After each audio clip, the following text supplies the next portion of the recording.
I want to remind you and myself, because I don't always walk the talk myself, that it's okay if everything isn't perfect. Let me say that again. It's okay if everything isn't perfect.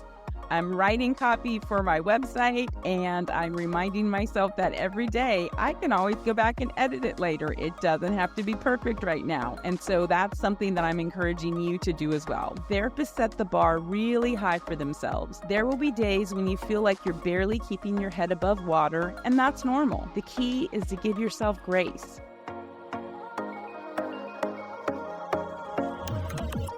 Welcome to the Colleague Down the Hall podcast. This episode is sponsored by the Collab Oasis Clinical Consultation Groups. Hi, I'm Janine Wolf, and I'm your colleague down the hall. I have a passion for helping fellow therapists get the clinical and collegial support we all need to do this work. And wow, it just keeps getting harder every day.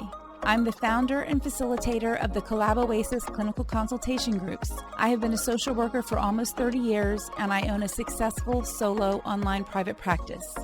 More of us than ever are practicing in solo or online practices, and we all need colleagues to process cases with, commiserate with on those really hard days, and also to celebrate our successes with. In this podcast, I'll bring you insights about trends and changes in our field and sit down with amazing therapists who are doing amazing work. We'll discuss fictionalized cases, ways to practice sustainably, and of course, there will be plenty of laughing. I love laughing with friends. I'm so glad to have you as one of my colleagues down the hall. Hello, everyone. You are listening to another episode of the Colleague Down the Hall podcast. I'm your host, Janine Wolf, and today we're going to dive into something that many of you might be feeling right now: the stress of managing a therapy practice while also being a parent during the back-to-school season. If you're like I was during my kids' school days, you've probably been juggling more balls than usual lately. The transition from the slower pace of summer to the demands of the school year can feel overwhelming, especially when you're running your own private practice. Today, I want to talk about ways to manage the stress and maintain our well-being during this hectic time. First, let's acknowledge the reality. The shift back to school isn't just hard on the kids. It's tough on the whole family. Suddenly, you're back to packing lunches, chauffeuring between sports and activities, enforcing bedtimes, and helping with homework, all while managing your caseload and keeping your practice running smoothly. These added responsibilities can create a perfect storm of stress. It's easy to feel like there aren't enough hours in the day. Let's look at setting boundaries at work. When the school year starts, your schedule and those of many of your clients change. This might be the perfect time to reassess your work boundaries. Can you adjust your hours slightly to better accommodate your family's needs? Maybe you can set more definitive boundaries around your workday to ensure you're available for your children when they need you most, like during the homework hours or the evening wind down. Remember, it's okay to say no to extra commitments that don't align with your top priorities. In fact, it's more than okay. It can be vital. If you've ever reached that extra crispy level of burnout, you know what I mean. So if you're someone who has trouble saying no, especially with extracurricular activities your kids might be involved in, decide how much time you have to give, if any, and stick to that amount. There are some other ways that you can look at to help yourself get into that back-to-school routine. Use your practice management software, or EHR. If you invest in one of these, it integrates scheduling, billing, and client records all in one place. This can significantly reduce the time spent managing different systems and ensure that everything is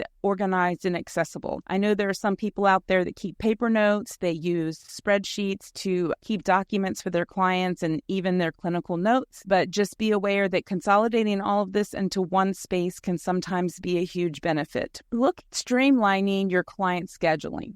Consider using the self-scheduling feature in your EHR to reduce the time spent on back-and-forth emails or calls with current or potential clients. I know this makes a lot of therapists nervous because they want to have control over their schedule, but I have some pointers. Every Friday, I look at the next few weeks on my calendar to see what's available. If I have too many sessions in one day, I'll block out time so no one can schedule then. If there's a client I prefer not to use self-scheduling due to a variety of factors, I turn that feature off for them. Also, using a tool like an autoresponder on your email account can help you communicate things like only having afternoon appointments open, that you don't see clients after 5 p.m., or you do not have openings for new clients, whatever the information is that you need to convey to them. You can also include information about when you return calls and handle documentation requests so you won't feel anxious about getting back to people in a timely manner. And for potential clients, you can direct them to a screening form to make sure they're a good fit,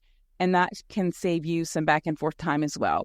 Consider outsourcing administrative or personal tasks. Whether it's hiring extra help at home, a VA for the office, asking a partner to share more of the load, temporarily or long-term, or even relying on your clinical consultation group for ideas and support about what's working for them, now is the time to ask for help. It's also important to recognize that you don't have to do everything alone. Delegating tasks where possible can significantly lighten your load. If you haven't discovered the wonders of ChatGPT for your personal life, I encourage you to check that out. I know a lot of people have feelings, all kinds of feelings about using AI in your life, but I will give you a quick little tip. You can take a picture of the inside of your pantry and the inside of your refrigerator, upload that to ChatGPT, and ask it to make recipes and menus with the items you have available. Try it. Trust me, it's going to blow your mind. All right, next, look at batching your work. Group similar tasks together to improve efficiency.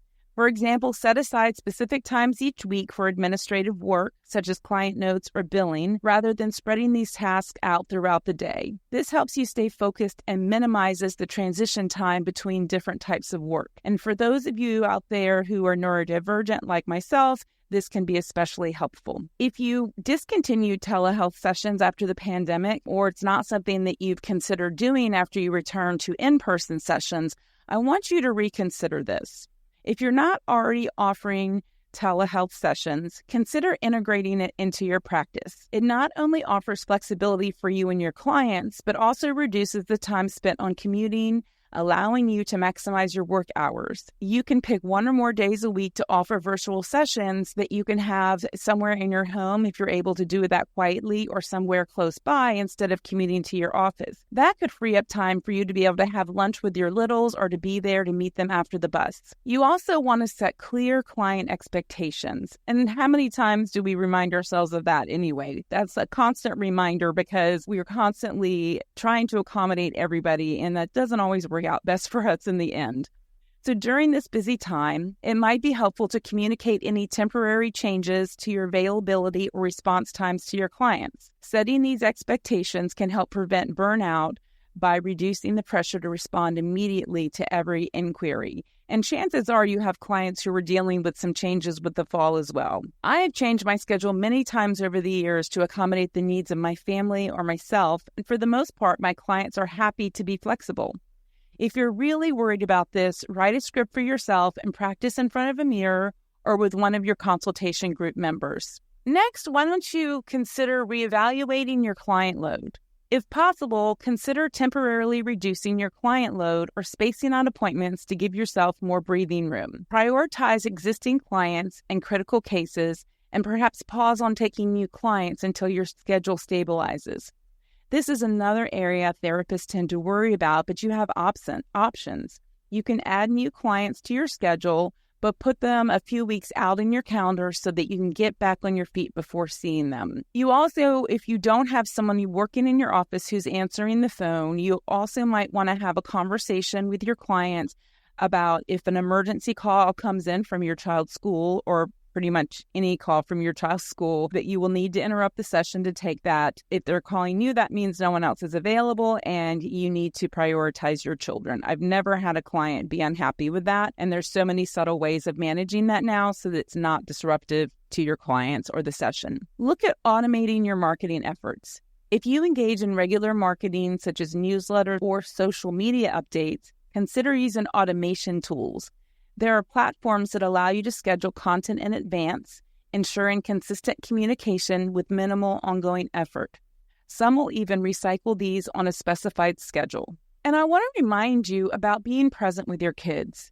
In the midst of all this juggling, it's easy to feel like you're constantly torn between work and family. I've worked as a full-time working mom, a part-time working mom, part-time stay-at-home mom, and a full-time stay-at-home mom, and I will tell you that none of those is perfect. There's always going to be challenges with all of them. So when you're with your children, focus on being fully present with them.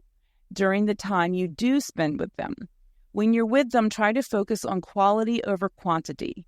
Put down the phone, close the laptop, engage in activities that you all enjoy. This can reduce the guilt that often comes with being a working parent and strengthen your connection with your kids. Developing rituals to shift from work mode to mom or dad mode can really help with this transition. This also might be a really good time to rely a little bit less on tech, especially after hours in the evening. You might find that you really are having more focus and energy by not being on screens as much. Even though we know a lot of that is required with our work, sometimes taking that break is a good reminder of the benefits of not being on it as much. Let's consider accepting imperfection. I want to remind you and myself, because I don't always walk the talk myself, that it's okay if everything isn't perfect. Let me say that again. It's okay if everything isn't perfect.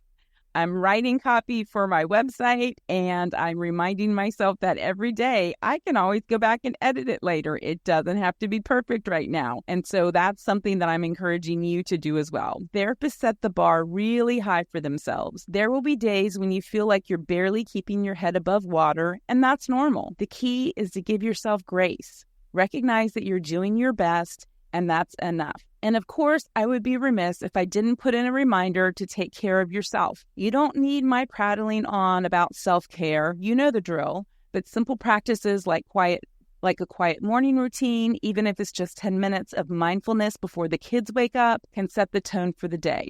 As therapists, we're often focused on helping others, but it's vital that we also take care of ourselves, especially during stressful times like the start of the school year. By prioritizing the needs of our families and ourselves, setting boundaries, leveraging our support networks, being present with our children, and accepting imperfection, we can navigate this challenging period with more ease and less stress. Remember, managing a practice and parenting at the same time is no small feat. You're doing an incredible job, even if it doesn't seem like it on some days. Let's continue to support each other as we balance these dual roles, and keep in mind that it's okay to seek help when you need it. Reach out to peers and your colleagues, ask for support. Offer support. Let people know what's worked for you if you're further down the road of working as a parent and running your private practice.